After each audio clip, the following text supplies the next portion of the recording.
I understand. Rimu না, অনেক কষ্ট কষ্ট জামাইকে আসলে অনেক কষ্ট হয়েছে আমার। মাইকটা ওকে। জামাইকে অপমান করলে একটা মেয়ের বোধহয় দুনিয়ার সবচেয়ে বেশি কষ্ট লাগে। এই অপমান থেকেই হচ্ছে, আমি জানি না মানুষ আমাকে খারাপ বলে, কিন্তু আমি মানুষের কথা এখন কান দিই না, কারণ আমি একটা সময় অনেক কষ্ট করেছি। ইভেন এই যে আমি এখন এই পাগলামো ছাগলামো যাই করি সেটা আমার হাজবেন্ডের জন্য করি, যাতে হচ্ছে তার কোনো কষ্ট করতে না হয়। আমার আম্মুর কাছে এসে বলতেছে যে তোর মা এত বোকা, অন্য সব মেয়ে হইলে এই জামাই ছাইরা অন্য জামাইয়ের কাছে বিয়া বসতো, এটা সেটা। তখন আমি আবার চিৎকার দিয়ে বললাম যে আপনি নেক্সট টাইম আর আমার বাসায় আসবেন না, আপনি আমার আম্মুকে খোঁচাইতেছেন। কিন্তু তুমি তো রাজকন্যা ছিলা, একটা বাবার প্রিন্সেস, বিলাসিতার মধ্যে বড় হইতেছো, বাড়ি গাড়ি সব আছে, তারপরে এসে পড়লে একটা বস্তির মধ্যে, লিটারেলি 4,000 টাকার একটা ছোট্ট ঘরের ওইটা তো মধ্যে। আমার কোনো আফসোস ছিল না, এখন তারা মেনে নিতে পারে না।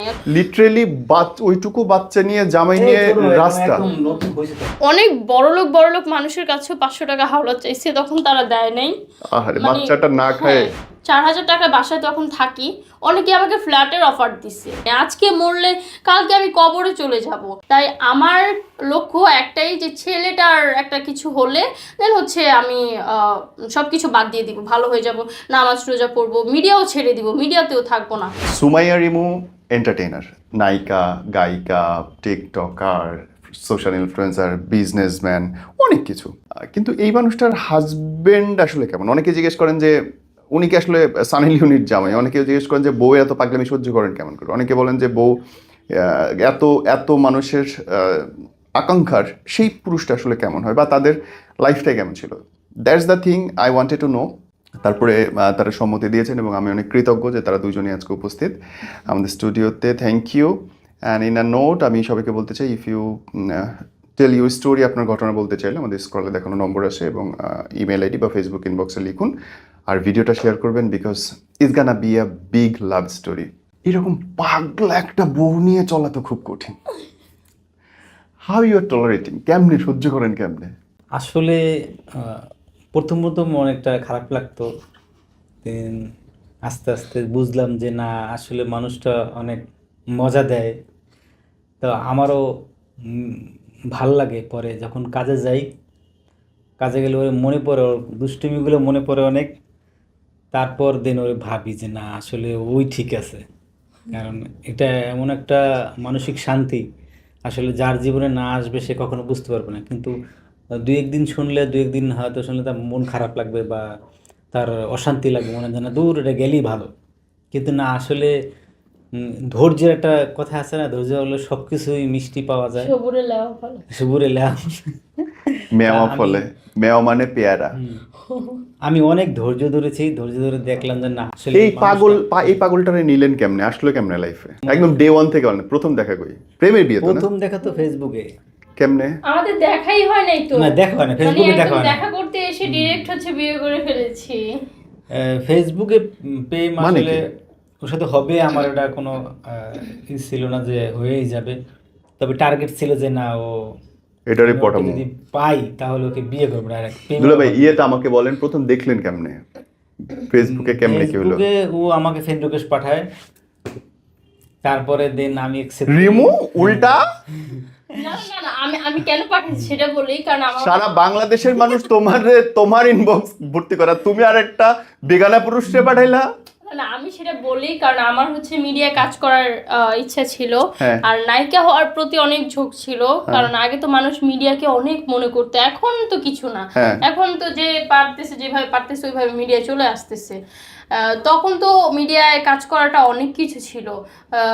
তো আমি চাইতাম যে আমি যদি নায়িকা হইতাম, বা আমি যদি হচ্ছে সিনেমায় কাজ করব, বা এইটা সেটা অনেক ইচ্ছা থাকে না। তো সেই জায়গা থেকে হচ্ছে তার আইডিটা দেখেছি, তখন তো অনেক বড় বড় নায়িকাকে হচ্ছে নক করতাম যে আমি কাজ করতে চাই। মানে এই যে এই পাগলামিগুলো না, এটা তো সবার মাঝেই থাকে, তো আমারও ছিল। আমি সবাইকে ইয়ে করেছি, তো ভাবলাম যে না, ওরা হচ্ছে ওদের অনেক ফলোয়ার, ওরা আর আমার মেসেজের হচ্ছে রিপ্লাই করবে না। তো এমনই একটা সেলিব্রিটির আইডিতে গিয়ে হচ্ছে ওকে দেখলাম যে মেকআপ আর্টিস্ট, আবার দেখলাম যে অপু বিশ্বাসের সাথে হচ্ছে পিক। এখন তো আমি বলি এই যা পাইছি। তো আমি হচ্ছে ওকে নক দিতেছি যে ভাইয়া আমি না কাজ করব মিডিয়ায় এটা সেটা। তো ও আবার মাঝে মাঝে হচ্ছে আমার ফেসবুকে আমি গান গেয়ে হচ্ছে ওটা পোস্ট করতাম, ওটা দেখতো, তখন ও আমাকে সাহস যোগাইতো যে না তুমি সিঙ্গার হলে ভালো করতে পারবা, বা হচ্ছে তুমি নায়িকা হলে ভালো কিছু করতে পারবা। তো ও আবার কি করছে যে প্রেমের অফার দেয় নাই, ডিরেক্ট ও আমাকে বিয়ের অফার দিয়ে ফেসবুকেই চলতেছে তখনও কথা। হ্যাঁ, ও হচ্ছে আমাকে বলতেছে যে না প্রেম টেম করবো না, আমি তোমাকে ডিরেক্ট বিয়ে করব, হ্যাঁ। তুমি কি রাজি আছো? তো আমি তখন ভাবলাম যে ও যেহেতু মেকআপ আর্টিস্ট, তো আমি ওই দিক দিয়ে যদি ইয়ে করি তাহলে দুজনের ইনকামটা ভালো আসবে, বা একটা কিছু করতে পারবো, সংসার চলে যাবে হ্যাঁ। সুন্দর করে। আর ছেলে কি করে না করে মানে ছেলের কি আছে না আছে ওটা আমার দেখার বিষয় না, আমি আমার জামাইকে হেল্প করবো। মানে ওই সময় আমি কি যে আমার ছোটবেলা থেকে হচ্ছে আমার চিন্তা ভাবনা হচ্ছে ওই রকম। আমি ভালো ফ্যামিলির একটা মেয়ে, আমার বাবা মার যথেষ্ট টাকা পয়সা আছে, বাট আমার চিন্তা ভাবনা একটু অন্যরকম ছিল যে আমি একটা গরিব ছেলেকে বিয়ে করব, যার টাকা পয়সা থাকবে না, যে আমাকে টাকার অহংকার দেখাতে পারবে না, যে আমাকেই ভালোবাসবে, এরকম ছেলে আমার পছন্দ ছিল। তো আমি বলছি যে তোমার কি আছে না আছে সেটা আমার দেখার বিষয় না, আমি একদম ওকে বলে দিছি যে না আমি তোমাকে বিয়ে করব। ওই তখন কি দেখা হয় নাই? না তখন বিয়ে দেখা হয়নি, ফোনে কথা হচ্ছে। হ্যাঁ। আর আরেকটা মজার ঘটনা হলে যে ও ও ও হচ্ছে ফেসবুকে যখন ছবি পোস্ট করতো তখন মনে হতো যে অনেক ফর্সা, মানে এডিট করে ও ও আমাকে এখনো বলে যে যা তোর ফেসবুকে সেই ফাঁসাইছি, এখনো আমার বলে। তো তখন কি করতো, তখন তো টিকটকে একটা অ্যাপস, ও আমি বলি না, টিকটকে হচ্ছে ও ফিল্টার মাইরা মাইরা ইয়া করতো, তখন আমি বলতাম ছেলেটা এত সুন্দর ছেলে আমি পাবো, ও মাই গড এটা সেটা। ও তো জামাই তো আসলেই সুন্দর। না না সুন্দর, বাট এরকম গায়ের ওইটা এডিট করে ওই যে, আরো হ্যাঁ, সুন্দর করে ফেলছে, মনে হয় যে ওই যে। শাকিব খানের থেকেও বেশি হিরো, মানে এরকম কিছু একটা ছবি পোস্ট করতো। তখন হচ্ছে আমি ওইটা দেখে পাগল হয়ে গেছিলাম, যে আবার হচ্ছে বাসা থেকেও বিয়ের জন্য চাপ দিচ্ছিল। ওইটুকু মেয়ের বিয়ে দিবে কে? 16 বছরের বাচ্চা আরে একটা। বললাম না যে আমাদের কাঁচপুর এরিয়াটাই হচ্ছে এরকম, মানে বিয়ে বিয়ে মেয়ে এসএসসি পাস করছে হ্যাঁ। বিয়ে দিয়ে দাও, এটা হচ্ছে নিয়ম। পড়ালেখা লাগবে না, মেয়েরা না না ফিউচার বলে কিছু পড়ালেখা নাই। লাগবে না, কারণ মেয়েরা যদি পড়ালেখা করে বা হচ্ছে মেয়েরা যদি একটা কাজকর্ম করে, কাজকর্ম বলতে আমি একটা জব করবো পড়াশোনা করে, আমার অনেক ইচ্ছা ছিল যে আমি জব করে বাবা মার পাশে দাঁড়াবো বা নিজে একটা কিছু করব, Right. বাট হচ্ছে এটাকে তারা খারাপ ভাবে নেয় যে মেয়েরা বিয়ে করবে, মেয়েরা কেন কাজ করবে, হায় আল্লাহ। জামাই খাওয়াবে। বা আবার অনেক সময় হয় কি যে বিয়ে করে বিয়ের আগে ছেলেরা বলে যে না আমি ওকে পড়ালেখা করবো, বাট বিয়ের পরে আর এটা হয় না, পড়ালেখাটা আসলেই হয় না, আসলেই তো হয় না। এই জিনিসটা দেখে আমার পুরো একদম রাগে আমি এই কাজটা করছি, যে বিয়ে ঠিক করছিল, এঙ্গেজমেন্টও হয়ে গেছিল আমাদের, দেখতে এসে হচ্ছে আমাকে 14,000 টাকা দিয়েছিল, তখন তো অনেক টাকা 14,000, Right. তো 14,000 টাকা দিছিল। বাট আমি কি করছি যে কুরবানি ঈদে পালায় আসছি, ওরা আমি বলতেছি হঠাৎ করে কোরবানি দিয়ে দিতে না না অনেকদিন ধরে ওরে বলছিলাম যে পালাবো। ও ভাই, বল- কেন কি? মানে আমি তো মনে করেন আপনার ওর কাছে ধোকা খাইছি অনেকবার, হ্যাঁ, ধোকা খাইছি। যেমন মনে করেন এই ও যে আসবে তা আমার তো কল্পনার বাইরে, তো 4বার বলছে এরকম আসবে আসবে, যে অমুক দিন আসবো একদম কনফার্ম। কই ঠিক আছে, যখন আসবা তোমার তো ভোটার আইডি কার্ড নাই, তাহলে জন্ম নিবন্ধন কার্ডটা সাথে করে কিন্তু অবশ্যই আনবা, হ্যাঁ। কারণ ওটা লাগবে। তো আচ্ছা ঠিক আছে, তো এই পর্যন্ত মনে করেন 4বার ও যে সত্যি আসতে চেয়েছিল সেটা আসার পর বুঝছি, কিন্তু যখন মনে করেন ওই 4বার ধোকা মারছে। ধোকা, তখন মনে করছি আপনি তো ব্যাগ গুছায় পার্টি পাইরা বসে আছেন। আমি তো জায়গা মতো যাবো ঠিকানা টোকানা দিয়ে একদম বসে আছি যে না আসবে। তখন আপনি কই থাকেন? এই যে রামপুরা। ওকে, রামপুরা থেকে কাশপুরে চলে যাচ্ছেন তারে আনতে? না মানে ওরে ঠিকানা দিতেছি ও চলে আসবে, বা আমি ওর ঠিকানা চাইতেছি ও দিতেছে না, যে আসলে আমি আসবো। হ্যাঁ। তো দেন মনে করেন আমিও অনেকবার বলছি তুমি কোথায় থাকো, মানে আমার ঠিকানাটা বলো আমি চলে যাই, বলে নাই জাস্ট আমি চলে আসবো তোমার কাছে। দেন এই যে করোনার সময় কোরবানি গেল, যে কোরবানিটা, তখন মনে করেন আমাকে বলতেছে যে আমি চলে আসবো, আমার বিয়ে ঠিক হয়েছে, আমি বিয়ে করবো না, ছেলে মোটা আর হয়েছে গিয়া টাকা পয়সা আছে অনেক। তো আমি কইলাম এইটা বেস্ট, ছেলে মোটা বিয়ে করব না। মোটা বিয়ে করবো না। তো আমি কই ঠিকই তো, তুমি এখন বিয়ে করবা কেন? হ্যাঁ। তোমার এখন কি হয়েছে? মাত্র 16 বছর, এখনো তোমার পুরো জীবন পড়ে আছে। এই বিয়ে হলে তো তোমার গ্রামে দুই দিন পর 2টা বাচ্চা হয়ে যাবে, তারপর কোলে নিয়ে বসে থাকবো, তারপর মনে করেন এই শাশুড়ি তোমার এটা হুকুম করবো, এটা কোনো জীবন হলো?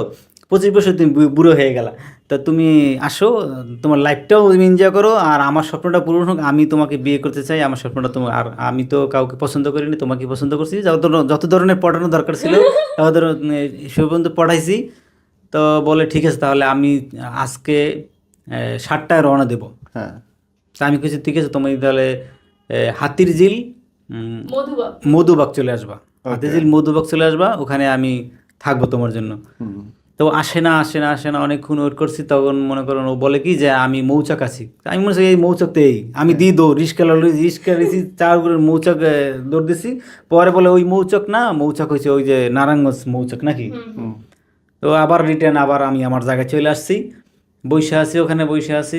হঠাৎ করে দেখি একটা রিক্সায় থামলো, নামলো পরীর, তখন তো এখনও পরী আছে, আর তখন তো ছোট ছিল অনেক, মানে দুধের মতো মনে করেন সাদা ছিল, আর নখগুলো ছিল অনেক বড় বড়। তা আমি ওর হাত যে ধরবো আমার সাহস হইতেছে না। তা আমি বলছি যে তুমি কি রিমু? তো হ্যাঁ। পরে নামলো, নামার পর আমি হাতে জিন নিয়ে গেলাম কোনোটায়, মধ্যভাগের ওই স্মৃতিটা এখনও আছে। আমি বলি ঠিক আছে, তোমার হাতটা কি ধরা যাবে? বলে হাতটা দিছে। তা আমার বিশ্বাস হতেছে না তুমি যে আসছো, আমি কি তোমার একটা চিমটি মারুম? পরে জোরে একটা চিমটি মারছি, দেন আমার বিশ্বাস হলো না আসলেই তুমি আসছো। তো এখন কি করবো, আমি তো ব্যাচেরাল বাসায় থাকি 4-5 জন ছেলে সহকারে, তো ওখানে তো রাখা যাবে না। পরে এক দোকান ছিল পাশে, চা খাই, ওনার আবার ফ্যামিলির সাথে খুব ভালো একটা সম্পর্ক, ওনার ওয়াইফ আছে, 2টা বাচ্চা আছে, 3টা বাচ্চা আছে, প্লার বাসায় থাকে। তা ভাবলাম ভাইয়ের সাথে আলাপ করলাম, ভাই এই সমস্যা, আমি তো সমস্যা করে গেছি, একটু উপভোগ করতে হইব। তখন সমস্যা নাই তো, থাকুক। পরে দিন সকালবেলা আমি বিয়ে করব, কেমনি কি করোনার সময় সব বন্ধ, তো এক উকিল দেশের থেকে আনাইছি, মানে 15,000 টাকা দেওয়া লাগছে তারে। তারপরে মনে করেন সকালবেলা আমরা সিএনজি নিয়ে একদম কোর্টে চলে গেছি। কোর্টে চলে যে বিয়ে করার পর দুপুরবেলায় মনে করি এই সকালে বিয়ে করছি, দুপুর আস্তে আস্তে বিকাল হয়েছে, বিকালে শুরু হয়েছে এই যে ওর বাপ মা সব একদম মানে টেপ নিয়ে হাজির, হ্যাঁ? মানে পুরা মধুবাগ গ্রাউদি হয়ে আমি গেছে। একটু ওর কাছে শুনতে চাই। তুমি ওই নামলা, তারপর থেকে বলো তো প্রথম দেখাটা, ওনার দেখার গল্প তুমি শুনলাম যে ও একটা পরী দেখলো, তোমার কি মনে হলো? তখন আমি ভাবতেছি যে আচ্ছা, আমি যে ফেসবুকে যে ছেলেটা দেখছি এটা তো সেটা না। পরে আমি একটু কনফিউজে পড়ে গেছিলাম যে ও কেন আসবে, আমি ফেসবুকে যে ছেলেকে দেখছি ও আসতেছে না কেন। হ্যাঁ, তো ও যখন কথা বললো তখন আমি বললাম যে থাক, ছেলে ম্যাটার না, আমি তো আর সুন্দর খুঁজতে আসি নাই। এখন কি করবো, এখন যদি বাড়িতেও যাই আম্মু ধরে ইচ্ছা মতো মানে এটা বলছে, আমারই বলছে। ওরও বলছি যে ভাই আমি আম্মু যতই র্যাব আনুক দিবি আনুক আমি বাসায় যেতে পারবো না, যদি আমার একবার নিতে পারে গাড়ি দিয়ে নিতে নিতে আমার মায়ের শুরু ও আবার মায়ের এনে ভয় ভয়। শরীরে আঘাত পছন্দ করে না, আন্ডারস্ট্যান্ড। তো এই কারণে হয়তো এই Okay. আমি পাইছি। হ্যাঁ, তারপর? আসলে মায়ের ভয়টা ছিল, এই জন্য হচ্ছে মাইরের যাইনি। ভয়ে বিয়ে করছো জামাই? হ্যাঁ, তখন বিয়ে করে ফেলছি না। তারপরে হচ্ছে যেদিন রাতে আসছিলাম তখন ওই ভাবির বাসায় যে ছিলাম তখনই শুনতেছি যে আম্মু নাকি ওরে ভিডিও কল দিয়া খাটের নিচে দেখতেছে, এখানে দেখতেছে। কারণ হচ্ছে আমি ফেসবুকে যে মেসেজগুলো করছিলাম ওইগুলো আমি ডিলিট করতে ভুলে গেছি, ওইগুলো ওইখানে, যার জন্য হচ্ছে ওরে পায়ে গেছে। তো ওরে ভিডিও কল দিয়ে বলতেছে যে খাটের নিচে দেখাও, এইখানে দেখাও, এখানে দেখাও, তুমি আমার মেয়েকে নিছো, তুমি আমার মেয়েকে দিবা। তখন ও যখন আমার সকালে বলছে আমার তো কলিজা মানে পানি নাই, ওইরকম একটা অবস্থা। তো এরপর থেকে থানায় জিডি করছে, মামলা করছে, র্যাব আনছে, প্লাস হচ্ছে এলাকার যত পোলাপাইন ছিল সব এনে একদম মধুবাগ ঘেরাও করছে। যদি ওই সময় আমারে পাইতো, হ্যাঁ নির্ঘাত আমি শেষ শেষ, okay. শেষ একদম। কারণ একটা আপনি তখন জামের বাসায় গেছে ওর সবগুলো তখন মেয়ে? হচ্ছে ওই ঘেরাও যখন দিছে তখন আর আমরা মধুবাগ নেই, তখন আমরা মধুবাগ ছাইরা চলে গেছি, আমরা মিরপুর চলে গেছিলাম ওর ভাইয়ের বাসায়। তো ওইখানে হচ্ছে ভাবি ছিল, ওনার আবার 2টা ছেলে সন্তান ছিল, তো ওইটা একটা ফ্যামিলির মতোই। তো সবাই দেখি যে আমাকে মানে একসেপ্ট করে নিচ্ছে খুব সুন্দরভাবে, সবার সাথে ভালো একটা বন্ডিং হচ্ছে, বা আমাকে হচ্ছে অনেক পছন্দ করছে। প্রথমে হচ্ছে ওর ভাই একটু ইয়ে করছে, পরে বুঝায় টুঝায়া যে পালায় কেন বিয়ে করবে, দেন হচ্ছে সব কিছু আবার ঠিকঠাক হয়ে গেছে। সেই বাড়িতে গিয়েও শান্তি নাই, আম্মু আব্বু 300 লোক নিয়ে হচ্ছে আমাদের ওই ফ্ল্যাটটা হচ্ছে ঘেরাও করছে। ও কারণ ওইটা তো ফ্ল্যাট বাসা, ওইখানে তো হচ্ছে আপনার গন্ডগোল করা যাবে না, গন্ডগোল করলে তো মানে মানুষ খারাপ বলবে। তো 300 জন লোক নিয়ে হচ্ছে ওইটা ঘেরাও করছে, আবার নিচেও গাড়ি রাখছে যাতে আমি যদি নিচে পালায়া নামতে যাই তাহলে গাড়িতে উঠায়া গাড়ি একদম টান মারবো। তো আমরা আবার কি করছি, যে একটা গ্রিল ছিল, ওই গ্রিলের জন্যই হয়তো আমরা দুজন বাইচে গেছি। কেমনে বাইচে গেছি, ও আমার জড়ায় ধরে রাখছে, আমি গ্রিলটা শক্ত করে ধরে রাখছিলাম। আমার আম্মু টানতেছে, মামি টানতেছে, আমার আব্বু টানতেছে, মামা টানতেছে, বাট আমি তো ওই গ্রিল শক্ত করে ধরে আছি। আমি বলি যে তোমরা যদি আমার নিয়ে যাও এখান থেকে আমি মরে যাবো। আমি বলি যে মামা বলতেছে যে তুই মরে তুমি যা। গ্রিল দছো গ্রিল, আমি ও গ্রিল তুমি হ্যাঁ তুমি ও গ্রিল তা মামা কি বলছে যে তুই মরে যা, আমরা দরকার হয় লাশই নিব, তারপরে তোরে এখান থেকে নিয়ে যাবো। মানে তুমি বাসার মধ্যে গ্রিল মানে না, আমি ওরে জড়ায় ধরছি, ও হ্যাঁ। আবার গ্রিল ধরে আমরা রাখছে। গ্রিল ধরে রাখছি, হ্যাঁ, আর আমি আর ওর এখানে পুরো ছিলাম। আর সবাই মিলে আপনারা টানতেছে? আর ওরে মারতেছে, প্লাস হচ্ছে জগ দিয়ে ইয়ে করতেছে, ভয় দেখাইতেছে। হ্যাঁ আবার এরকম করতেছে। পরের দিন ওটা কাহিনী হয়েছে গিয়ে ওর আমার সাথে ওর হয়েছে যে মনে করেন ওর 16 বছর না, হ্যাঁ। তো বিচারে আমি হাইরে গেছি, বিচার বসছিল, আমরা হাইরে গেছি। হাইরে যাওয়ার পর এখন বলতেছে কি যে মেয়ে 18 হইলে তারপরে decision মেয়ে নেবে। দিয়ে দাও মায়েরে। হ্যাঁ। তা আমি বলছি দিয়ে দেবো, তো আমি ওর জিজ্ঞেস করলাম তুমি যাবা? কয়, না আলাদা যাবো room না। এ আসছিল। পরে আবার 5 মিনিট সময় নিলাম যে আচ্ছা ঠিক আছে কথা বলি, তাহলে মনে করুন তো ভাইরে বলতেছে কি যে আচ্ছা আপনার মেয়েকে নিয়ে যাবেন, ইস্টামে সই দিয়ে নিতে হইব। হুম। তো হ্যাঁ দিব, ইস্টামে সইটই হয়ে গেছে, সব কিছু রেডি, এখন নিয়ে যাব। তা আমি বললাম কি ঠিক আছে তাহলে আমার 5টা মিনিট সময় দেন, আমি ওর সাথে 5টা মিনিট কথা বলবো। পরে 5 মিনিট কথা বলতে গেলাম, যখন কথা বললাম যে ওর মুখের দিকে তাকায় দেখলাম কি ওর মুখে ও যাবে না, আর হচ্ছে কি ও যদি এখান থেকে যায় তাহলে ওর লাশটা যাবে। তা আমার এই কথা বলা এইটা বলছো তখন তুমি? আমাকে বলতেছে যে তখন যখন এই কথা বলছে তখন মনে করেন আমি বলছি ঠিক আছে আমার যদি মরণ হয় তাহলে ওরে নিয়ে মরবো, আর বাঁচলে ওরে নিয়ে মারবো, তার মানে ওকে আর আমি ছাড়ছি না। পরের দিন কী করলাম, ওরা কথা বলতেছি ফুট করে সবাই রুমে ঢুকে পড়লো। ঢুকে পড়ে কী এতক্ষণ কিল লিগে এরা দাও। পরে আমি কী করলাম, না দেওয়া যাবে না, যাবে না, এই গ্রিল ধরলাম ওর বুকে। এই 4-5টা মহিলা মনে করেন আমাকে মনে করেন একদম পুরো ঘেরাও করে ফেলাইছে, আমার মেরে ফেলাবে, হ্যান করবো, তোমার তোর জীবন নাই করে দেবো, তুই ছেড়ে দে। তারপর তো বুঝিস ঠিক আছে আপনারা যা খুশি করেন গে, আমি ওকে দেবো না, আপনারা চলে যান। পরের দিন মনে করেন হাউকাও লাগাইছে, মনে করেন আমাদের পোলাপান ছিল, মনে করেন আমার যে বড় ভাই উনি আমার রাজনীতি করে, তো উনি হচ্ছে গিয়া পোলাপান ভাগ করছে 200, ওনারও 200 পোলাপান, রাস্তার পুরা গ্রাও দেওয়া রাস্তায়, আর ওনারা তো মাইক্রো নিয়ে গেছে, মাইক্রো নিচে দাঁড়ানো। তারপরে কি হয়েছে, আমাদের পোলাপান রেডি একদম পুরা ফুল, যদি ওনারা গ্যাঞ্জাম করে আমরাও গ্যাঞ্জাম করি, এরকম একটা প্ল্যানিং, মেয়ে কোনোভাবেই দেওয়া যাবে না। তারপরে যখন মনে করেন আপনারা আমার মিলন ভাইয়ের বড় ভাই, মিলন ভাইয়ের বন্ধু একজন বলছে এই এখানে কি মাছের বাজার নাকি, এই আপনারা যান ওই রুমে যান, সবাই আর আবার ওই রুমে পাঠাইছে।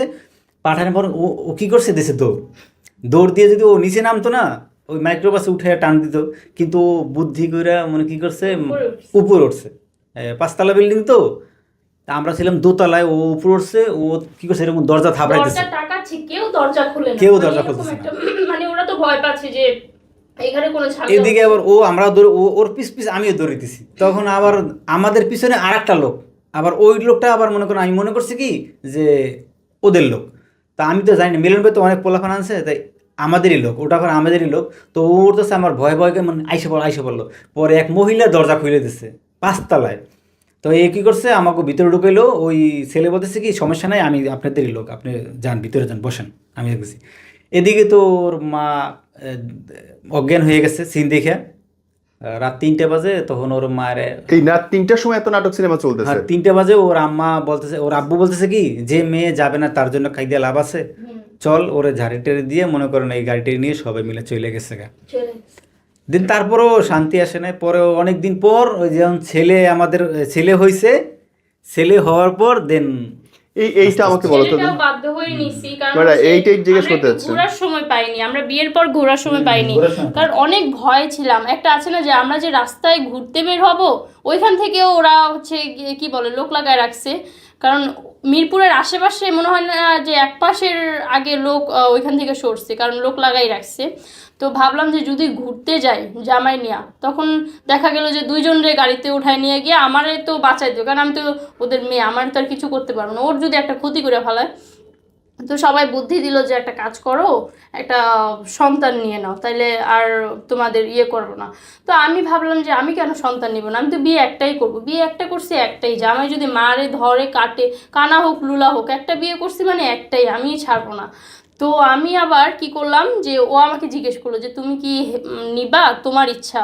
পরে আমি বললাম যে সংসার তো করতে হবে, এখন বিয়ে তো করে ফেলছি, ওরা যদি আমার ধইরা নিয়ে যায় তাহলে আরেক জায়গায় বিয়ে দিবে, তো আরেক জায়গায় বিয়ে দেওয়ার থেকে আমি সন্তানই নিয়ে ফেলি। তো সন্তান নিয়ে ফেলছি, মাশাআল্লাহ এখন সন্তানের বয়স হচ্ছে 3 বছর। আর ও কিন্তু কথা বরং যে নায়িকারা বাচ্চা নিতে তো সবচেয়ে বেশি ভয় পায়, লেট করে, আর তোমার তো একদম তখন অল্প, মানে তুমি বাধ্য হইলা না না অ্যাকচুয়ালি। না, তখন তো নায়িকা ছিলাম না, তখন আমি তুমি তো বাড়ি থেকে আসলেই হচ্ছে নায়িকা হওয়ার নায়িকা জন্য। হওয়ার জন্য, পরে ওই ধারণা পাল্টাই গেছে। তখন হচ্ছে কি যে আমি ওকে বলেছি যে থাক, সংসার করে ফেলছি, আর নায়িকাটাকে হওয়া লাগবে না। আচ্ছা। তখন আমি কি যে সংসারের দিকে একটা মন দিয়ে ফেলছিলাম, হুম। বাট বাচ্চা হওয়ার অনেক পরে ওই আমারে বলতেছে যে এরকম এরকম তুমি যদি মিডিয়ায় কাজ করো তাহলে তোমার সময়টা কাটবে, বা এই যে একা একা থাকো, তখন আর একা থাকা লাগতেছে না। তখন আমাদের অনেক অভাবের সংসার ছিল, কাজ না করে উপায় ছিল না। ধরতে গেলে একটা ছোট একটা বাসা ছিল, ওইটার ভাড়া ছিল 4000 টাকা, মানে এরকম একটা বাসায় ছিলাম।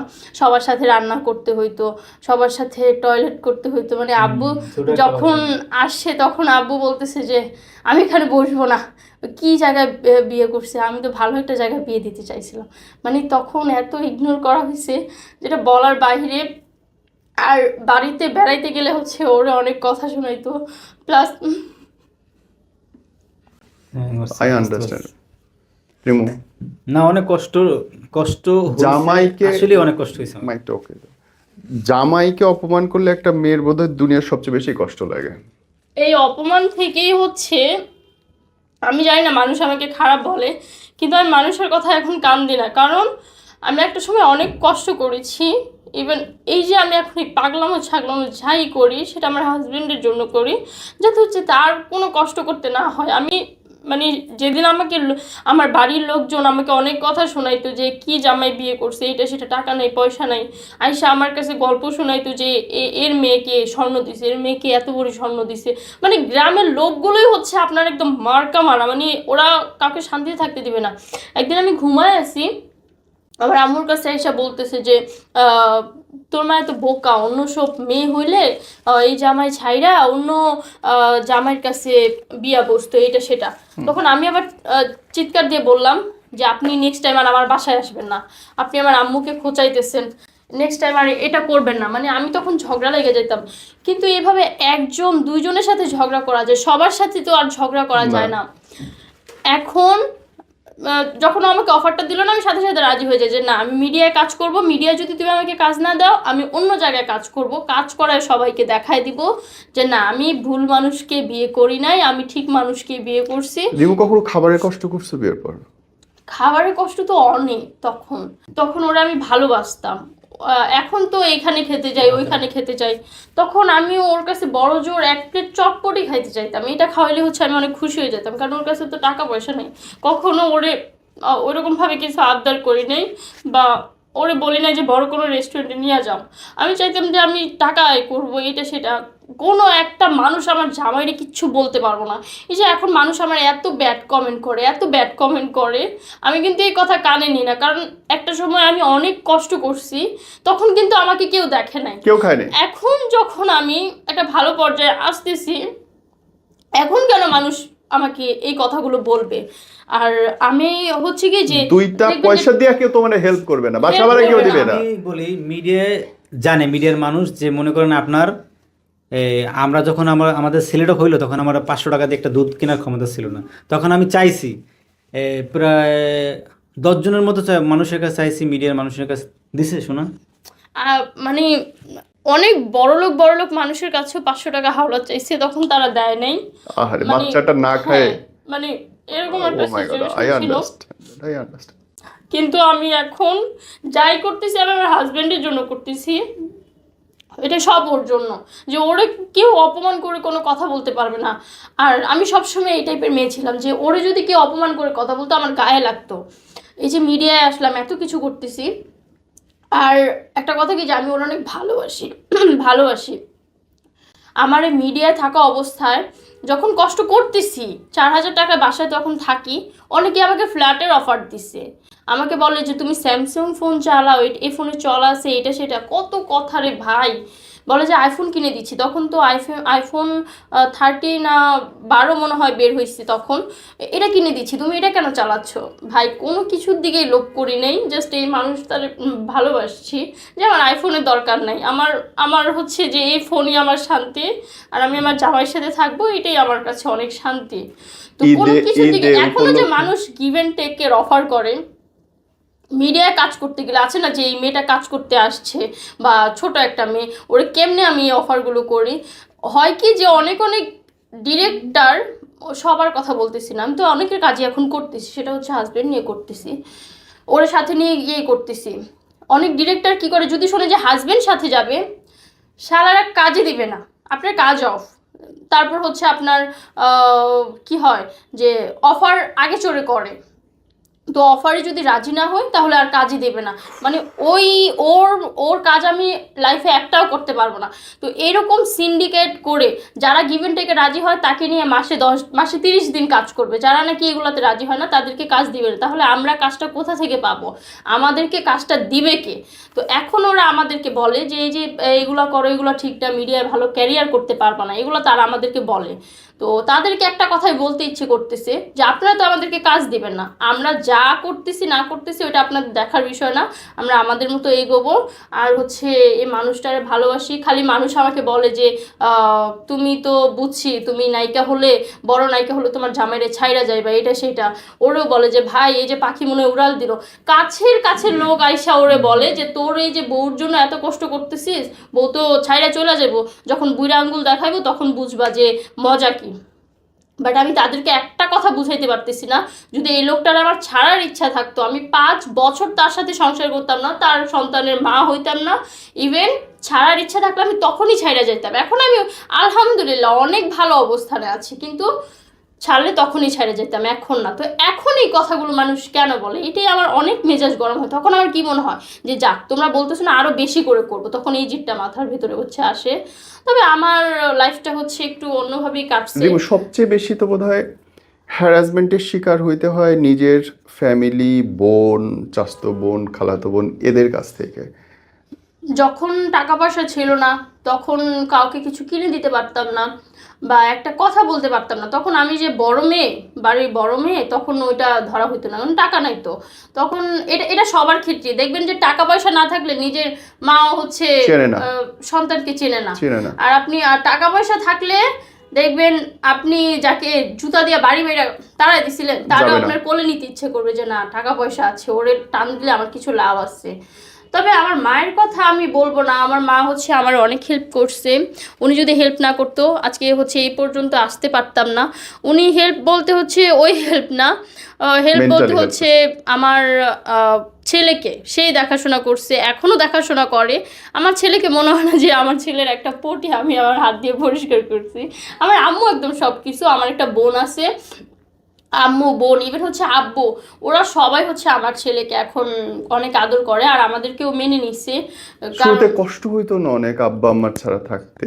অনেক কষ্ট হইতো, অনেক, কারণ তখন তো ছোট ছিলাম। কিন্তু তুমি তো রাজকন্যা ছিলা, একটা বাবার প্রিন্সেস, বিলাসিতার মধ্যে বড় হইতেছো, বাড়ি গাড়ি সব আছে, তারপরে এসে পড়লে একটা বস্তির মধ্যে, লিটারেলি 4000 টাকার একটা ছোট্ট ঘরের মধ্যে। তো আমার কোনো আফসোস ছিল না, এখন তারা মেনে নিতে পারে না, এখন এটা আমার অনেক কষ্ট হইতো যে কি হয়েছে, আমি তো আমার পছন্দ মতো বিয়ে করছি, আমি তো আর তোমাদের কাছে জায়গা সম্পত্তি চাইতেছি না, বা এখনো আমার এগুলোর প্রতি লোভ নাই। আছে না যে অনেক মেয়েদের টাকার প্রতি লোভ থাকে বা গাড়ি বাড়ি এগুলোর প্রতি লোভ থাকে, আমার এগুলোর প্রতি লোভ নেই। আজকে মরলে কালকে আমি কবরে চলে যাব, আমি কি যখন আমি কবরে যাব তখন কি আমি আমার গাড়ি আমার বাড়ি এগুলো কিচ্ছু আমার সাথে যাবে? কিচ্ছু যাবে না।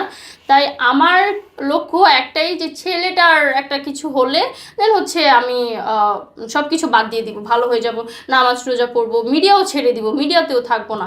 এটা সবার জীবনের একটা লক্ষ্য থাকে। দুলা ভাই, I want to come on this point to you, যে ধরেন আপনি একটা বড় লোকের মেয়ে, একটা রাজকন্যা বিয়ে করলেন, তারপরে তাকে যখন এইরকম একটা জীবনের ভেতর দিয়ে যাইতে হচ্ছে, তখন আপনি কাজও করতে পারতেছেন না, বাইরে যাইতে পারতেছেন না, সব আটকা আপনার, এবং ওই বয়সে খুব বেশি সেভিংসও থাকে না মানুষের। সেই সময় মানুষের আসল চেহারাগুলো সব বাড়ায় আসলো না? হ্যাঁ অবশ্যই, চেহারাগুলো মানে 100% সেই সব মানুষের চেহারা বেরিয়ে আসছে আমার কাছে। এখন আমি বলতে পারবো যে কোন লোকটা তখন কাজে আসছে। একটা লোক আমার এত বড় হেল্প করছে। উনি এটিএন বাংলা জব করে, নাম হচ্ছে আরিফ ভাই। তো উনি যখন আমার বাচ্চা নিয়ে আমি যখন রাস্তায় বাচ্চা নিয়ে আমি রাস্তায়, তখন আমার ঘর বাড়ি কিছুই নাই, হ্যাঁ ওই বাসাও নাই, তখন না, রাস্তা, সেটা হচ্ছে আম্মুর সাথে ঝগড়া করে বের হয়ে গেছিলাম, হ্যাঁ। কি যেন একটা বলছিল। তারপর আমি বলছি যে তোমাদের বাসায় থাকবো না, তোমাদেরটা খাবো না, আমি আমার জামাই ছেলে নিয়ে আমি রাস্তায় থাকবো, যদি কখনো বাড়িতে গিয়ে কোথাও গিয়ে উঠতে পারি সেটা উঠবো, আর রাস্তায় থাকবো। লিটারেলি ওইটুকু বাচ্চা নিয়ে জামাই নিয়ে রাস্তা। একদম নতুন হয়েছে তখন। ও ও হচ্ছে মাই তখন গড। উপায় কি হয়েছিল, তখন যদি ওর ছোট্ট ওই বাসাটা না থাকতো তখন কিন্তু আমরা রাস্তায় থাকতাম। বাট ও হচ্ছে বাসা তখন ছেড়ে দিছে, ছেড়ে গেলে তো আর ওই বাসায় ওঠা যায় না, ওই বাসায় ওঠার নিয়মও নাই। কিন্তু ও আবার ওই ম্যানেজারে গিয়ে রিকোয়েস্ট করলো যে ভাই আমার বউ বাচ্চা নিয়ে আসতেছি, তো একটা কাজ করেন, এটা আমরাই থাকবো, আমাদেরকে ভাড়া দেন, এটা সেটা অনেক রিকোয়েস্ট করে হচ্ছে আমরা ওইখানে উঠছি। বাট আম্মুর সাথে ঝগড়া হয়েছে, কারণ তখন আমরা কাজ করতাম না।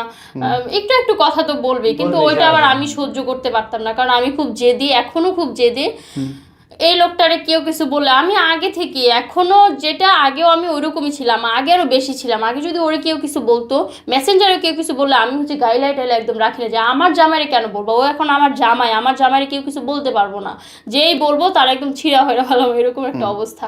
এইটার ইয়েতে কিন্তু আমি আমার মাকেও ছাড় দিই না। আমার মা আছে না যে কাজ করে না, এটা বলছিল ওইটা বলছিল, তখন মনে একটা জেদ ধরছিল যে আমার জামাইয়ের এটা বললো, সাহস কি করে হয়, আমি মাইয়া না, আমি তো এখন ইনকাম করতে পারতেছি না, একসময় তো ইনকাম করতে পারবো। তখন বের হয়ে গেছি, সব কিছু নিয়ে একদম বের হয়ে গেছি। হাতে একটা কাপড় চাপড়ের একটা ঘাটি ছিল, আর যা ফার্নিচার ছিল তা বলছি যে এগুলা রেখে দাও, আমরা যখন বাসা নিতে পারবো তখন আমরা আবার এগুলা এনে পড়বো। তো অনেক কষ্টে ছিলাম, বাসায় তো কিচ্ছু মনে করেন ছিল না। আমি অনেকজনের কাছে সত্যি আমি ওই দিন যে বিপদে পড়ছি, এটা আসলে অনেক বড় বিপদ। তখনকার যদি আমার কেউ 1,000 টাকা দিয়েও হেল্প করতো, আমি আমি নিয়ত করছি যে এই বিপদে যে আমাকে হেল্প করবে তারে আমি সারা জীবনে ভুলবো না। তো মনে করেন আপনার, আমি অনেকজনের কাছে ফোন দিছি, সবচেয়ে কাছের লোকগুলো সবচেয়ে আগে মুখ সরায় নেয়। সরাই নিছে, কাছের লোকজন আগে সরাই নিছে। দেন ওই যে আরিফ ভাই আমাকে সে কিছু টাকা হেল্প করে, তারপরে দেন আমরা ওই টাকা দিয়েই আমরা বাসায় ঢাকা আসি, ঢাকা এসে বাসা নেই, অ্যাডভান্স মানে দিই। আসার টাকাও ছিল না তখন? না, আসার টাকাও ছিল না। ও মাই গড। তারপরে দেন মনে করেন বাচ্চার খরচ, আমাদের খরচ, ওর খরচ। আমি তো কাজ করি না, কাজ তো টোটাল বন্ধ 2 মাস, ওরে নিয়েই তো এই ঝামেলা, বাচ্চা হইলো, চিজের অনেক টাকা খরচ গেল। তারপরে মনে করেন একদম হাত খালি। দেন ওদের আব্বুর সাথে রাগারাগি হয়েছে। দেন ঢাকা এসে মনে করেন বাসা নিয়েছি, তাও 3,500 টাকা ভাড়া, বাসা ভাড়া, এটাই উঠছি। এই এই এমন একটা মেয়ের এই 3,500 টাকা বাসায় রাখছি। দেন 3500 টাকা দিয়ে 3500 টাকা দিয়ে একটা মোবাইল কিনছি, সেটা সেকেন্ড হ্যান্ড ভাঙা, ওইটা দিছি। আর তখন ওর ভালো ভালো অফার আমার চোখের সামনে আসতেছে, ভালো ভালো রিলেশন, ভালো ভালো কাজ, কাছের লোক, কিন্তু ও পাত্তা দেয় না। ও ওই ভাই একদম ক্লোজ ভাই, একদম ক্লোজ। তারপরে কি মনে বলেন, যে মানুষের ওয়াশরুম বিবেক বলে কিছু নাই। কিছু নাই, সুযোগ নিতে চাইছিল। মানে ও যে ওয়াশরুম পড়ছে, যে ওয়াশরুমে গেছে, ওয়াশরুমে মনে করেন আপনার মনে হয় না মানুষ যায়। এত কষ্ট সহ্য করে ও যে এখন পর্যন্ত আমার কাছে আছে, এটা আল্লাহর কাছে লাখ লাখ শুকরিয়া। মানুষ যত কিছুই বলুক না কেন, মানুষ যত কিছুই ভাবুক না কেন, ওই যে বলে না যে মনে করো উড়াল দেবে হ্যান ত্যান বকর চক্কর, ভাই আপনারা খারাপ ভাবেন যাই ভাবেন, আমার বউকে আমি এখন পর্যন্ত, ও আমার পাশে আছে। একটা সুন্দরী পালাটা অনেক কষ্ট, সুন্দরী বউ পালাটা সোজা না, তাও আমার মতো ছেলে এই জমানায়, তাও আবার এই জমানায় অনেক প্রশ্ন আসে, অনেক অফার আসে, সেটা কোনো পাত্তা দেয় না। দেন ও আমার কাছে পরি হয়েই থাকবে, ও আমার জান। তুলাবে এইটা বড় একটা ইস্যু, যে ধরেন আপনাকে কম হ্যারাসমেন্ট সহ্য করতে হয় না। না, অনেক। সানি লিওনের জামাই রাস্তায় বের হইলে তুই এই ছেলে তোরে তাবিজ করছে কিনা, তোমার জামাই কিছু কয় না, কোটি কোটি ছেলে ওকে পছন্দ করে, আপনার মাথার উপরে দিয়ে দুলাভাই অনেক প্যারা যায় না? না, এটা আমার কাছে প্যারা লাগতো আগে, মানে বেশ কিছুদিন আগে। এখন এটা আমার লাগে না, কারণ বিপদে পড়লে যে কথা আছে না, মানুষের পাশে থাকে না। আমরা এখন ভালো আছি, আমাদের সংসারটা সুন্দরভাবে চলতেছে, আমাদের বাচ্চাটাও সুন্দরভাবে চলতেছে, আমরাও ভালোভাবে হাসি খুশিভাবে আছি, এটাই হচ্ছে সবচেয়ে বড় কথা। আর সবসময় মানুষ বেঁচে থাকে না, একদিন মরতে হবে। তো মনে করেন এখনই তো সময়, আমরা কয় বছর, হয়তো 4 বছর 5 বছর আমরা এরকম আনন্দে থাকবো, তারপর দিন তো আর পারবো না। বাবু বড় হয়ে যাবে, বাবু আমরা বড় বয়স হয়ে যাবে। বয়স হয়ে যাবে, তখন আলাদা সেন কাজ করব। দেন এখন মনে করেন আপনারা এটা আপনাদের কমেন্ট করেন, আপনারা বিভিন্ন ধরনের ভাল লাগে, সমস্যা নেই, আপনি যে যার মতো কমেন্ট করেন, কিন্তু মনে করেন এই পরিটার জায়গায় থাকবে আর আমি আমার জায়গায় থাকবো, তবে আলাদা দেখবেন না, দুজন একসাথেই। আমাকে একটা সিক্রেট বলে, সুন্দরী মেয়ে বিয়ে করার সিক্রেট বলেন, সুন্দরী মেয়ে যারা এখন অবিবাহিত আছে তাদের জন্য, যে পটাইলেন কেমনে ভাইয়া? সুন্দরী মেয়ে আসলে পটাইলাম এটা আসলে নিজেও ভাবি নাই যে মনে করেন ও আমার প্রেমে ধরা খাবে। আমি কি শব্দ ব্যবহার করলেন এটা? মানে পটানোর একটা উদ্দেশ্য কি জানেন, মনে করেন আমি কেমনে পটাইছি, যে মনে করেন আপনার ও মেসেজ দিত ওর আম্মুর মোবাইল থেকে, হ্যাঁ, তাও কোথায় যে ওয়াশরুমে যেয়ে ব্যবহার করতে দিত না, ওয়াশরুমে গিয়ে যখন আমার মেসেজ দিত আমি বলছি যে তাও সপ্তাহে একবার আসবে, 15 দিনে একবার, মাসে একবার, তো আপনি কি এটা সহ্য করবেন? সহ্য করবেন না। ও মাসে একবার আসবে, ও আশা ভুলে যা। তো আমি কিন্তু মনে করেন ওর ওই আশায় থাকতাম যে মাসে একবার আসবে, SMS আইসে করবে। কিন্তু ওর সাথে ভিডিও কলে কথা বলবো, তারপর SMS এ কথা বলবো। তো আমি টার্গেট একটাই দিয়ে দিয়েছি যে আমি তোমাকে বিয়ে করব, ডাইরেক্ট তোমার সাথে কোনো সম্পর্ক নাই। দেন যখন আসবে, তখন করোনার সময় আমি একটা অনুষ্ঠানে গেছি, দেন ও ফোন দিছে, ফোন দেওয়ার পর আমি চিনি না, আমি যখন ব্যস্ত, এই রাগ করলো, তুমি আমার তো চিনলা না। আমি কই, তুমি ফোন দিছো, আমি তো জানতামই না, আল্লাহ, তোমার জন্য আমি ওয়েট করি, সময় লস করি, আর তুমি বলবা না, তুমি আমাকে চিনতে পারো না। আমি মনে হচ্ছে রং নাম্বার, মানে আমি অন্য মেয়ে, তোমার কণ্ঠটা আমি বুঝতে পারি, মানুষের ভিড়ে আমি বুঝতে পারিনি, হইতেই পারে। সরি। এই দিন রাগ ভাঙাইলাম, দেন মনে করেন সম্পর্ক আস্তে আস্তে গভীর হইতে লাগলো।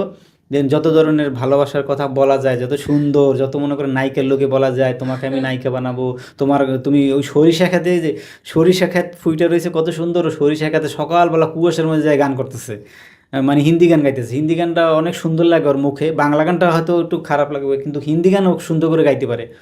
তো আমার খুব ভালো লাগছে। তখন মনে করুন অন্য কোনো মেয়েদের দিকে আমি নজর নাই, দেন একটাই মেয়ে, ওই মেয়েটাকে আমার চাই জীবনসঙ্গী হিসেবে, আর ওকে আমার দরকার। তখনই মনে করেন শুরু হইলে একটু একটু সম্পর্ক, দেন নায়িকা হওয়ার চিন্তাটাও ভুলে গেছে আস্তে আস্তে, যে নায়িকা আমি তো, তুমি আসো আমাদের বিয়ে হোক, তখন আমি দেখব। দেন করোনা শুরু হইলো, করোনা শুরুর পর মনে করেন চলে আসলো পাখি, আর দিন রাত পরিশ্রম করছি, ওর আশায় রয়েছি কবে কখন ফোন দেব। দুলা ভাই, আপনাদের এই এই যে কেমিস্ট্রি, হ্যাঁ, কখনো কখনো মানে মনে হয় না ধুলো আর পারতাছি না, এত লোড, এত প্রেশার, এত কিছু?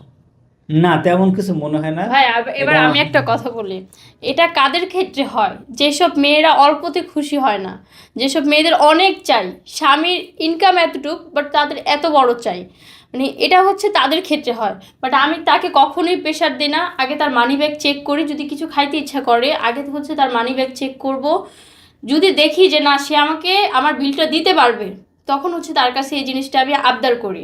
আর যখন দেখি যে না মানিব্যাগে 500 টাকা আছে, আমাকে খাওয়ালে সে গাড়ি ভাড়া দিবে কিভাবে, এটা সেটা, এগুলো চিন্তা করে হচ্ছে তার কাছে তখন আর কিছু চাই না।